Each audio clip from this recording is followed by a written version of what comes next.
कई तरह की कैंसर्स होते हैं बच्चों में, लेकिन ये जो बड़ों के कैंसर से थोड़ा अलग होते हैं। बच्चों के कैंसर ज्यादातर हाई ग्रेड बोलते हैं, बहुत जल्दी बढ़ते हैं और ये इलाज से भी रिस्पांस बहुत जल्दी आता है इसमें, और रिजल्ट भी बहुत अच्छा मिलता है बच्चों के कैंसर।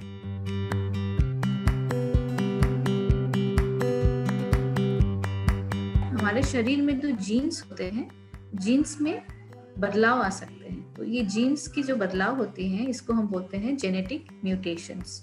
तो ये जेनेटिक म्यूटेशन के वजह से हमारे शरीर में जो सेल्स है, नॉर्मली ये सेल्स एक टाइम तक ग्रो होता है, फिर वो मर जाता है एक समय में, और ये एक नॉर्मल प्रोसेस है। लेकिन इसमें क्या है, जो सेल्स है बॉडी में, ये वो ज़्यादा ग्रो हो जाता है, बहुत ज़्यादा संख्या में ग्रो हो जाएगा, बढ़ जाता है, उसके वजह से कैंसर हो जाती है। ये जो जेनेटिक म्यूटेशंस होती है या जीन में जो बदलाव होते हैं बच्चों में, किसी को कभी भी हो सकता है।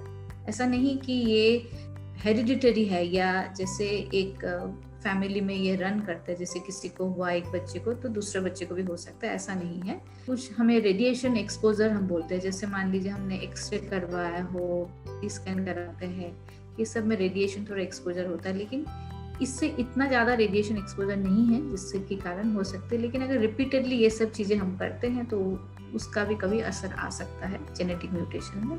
केमिकल एक्सपोजर, कभी कोई इंडस्ट्री के पास रह रहे हैं कोई लोग बहुत टाइम से, उसमें केमिकल्स कुछ है ऐसे चीज़ जिससे जेनेटिक म्यूटेशंस कभी हो सकती है। ये सब चीज़ों से कभी जेनेटिक म्यूटेशन हो भी सकते हैं, नहीं भी हो सकते, लेकिन ये सब कुछ कुछ कारण है जो रिस्क बढ़ा देता है। क्या खा रहे हैं उसमें भी हमें पता नहीं है, कितने पेस्टिसाइड्स यूज होते हैं, तो ये सब हम जस्ट एक एज्यूम कर सकते हैं, सोच सकते हैं कि ये सब भी कुछ कारण हो सकता है, लेकिन एक कोई कारण नहीं है कि इसके वजह से जेनेटिक म्यूटेशन होती है।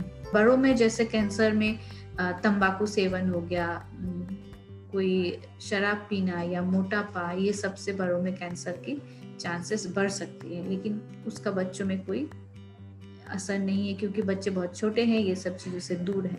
लेकिन अगर कोई बच्चा, मोटापा जो बच्चों में हो रहा है कोई बच्चे को, तो वो बच्चे में बड़े होके कैंसर होने का रिस्क ज़्यादा हो जाता है। जो कॉमन कैंसर है बच्चों में वो है रक्त कैंसर, जो हम बोलते हैं ल्यूकीमिया या ब्लड कैंसर। तो इसमें भी कई टाइप्स है, उसमें से हम बोलते हैं ALL, एक्यूट लिम्फोब्लास्टिक ल्यूकीमिया, ये सबसे कॉमन है बच्चों में, और ये 2 साल से लेके 10 साल के एज ग्रुप में ज़्यादा होता है ये। और इसका जो रिजल्ट है, इसका इलाज थोड़ा लंबा है, लेकिन इसका आउटकम बहुत ही अच्छा है। ऑलमोस्ट 80% बच्चे ये बीमारी से ठीक हो सकती हैं। और इसके अलावा ALL के अलावा या ये रक्त कैंसर के अलावा बच्चों में ब्रेन ट्यूमर हो सकता है, वो भी बहुत कॉमन है बच्चों में। फिर एक लिम्फोमा करके बीमारी है जिससे हमारी गांठ बढ़ जाती है, जैसे हमें गले में कई सारे हमारे ग्लैंड होते हैं, हमारे पेट में भी अंदर ग्लैंड होते हैं जो नॉर्मली रहते हैं, तो ये चीज़ें बढ़ सकती हैं, गले में गांठ आ सकती है, तो इसको बोलते हैं लिम्फोमा।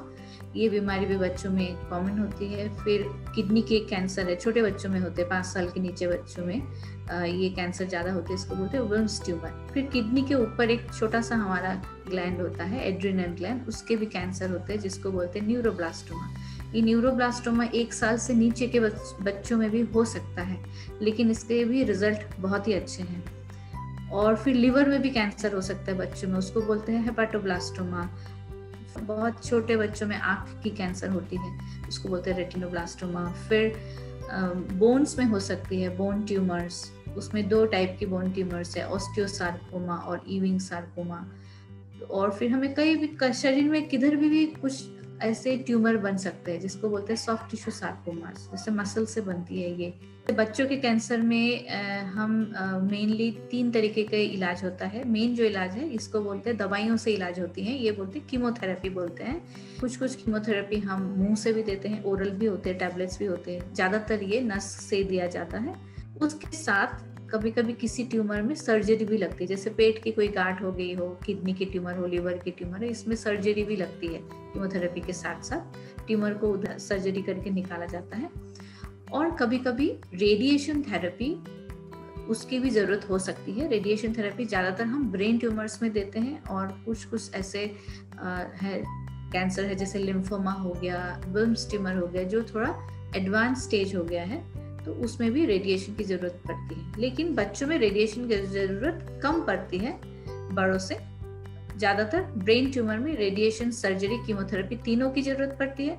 जो ब्लड कैंसर है उसमें हम कीमोथेरेपी से इलाज हो जाता है। अगर कभी ये बीमारी दोबारा आ जाती है या बहुत ज्यादा खराब है बीमारी, तब उसमें हम लोग बोन मैरो ट्रांसप्लांट भी करते हैं, ये भी एक इलाज है। तो और जो नई दवाइयाँ आई है, इम्यूनोथेरेपी बोलते हैं, टारगेटेड थेरेपी, ये सब भी बड़ों में ज्यादा इस्तेमाल होता है, बच्चों में थोड़ा कम यूज होता है, लेकिन फिर भी ये सब भी आजकल भारत में सब कुछ अवेलेबल है।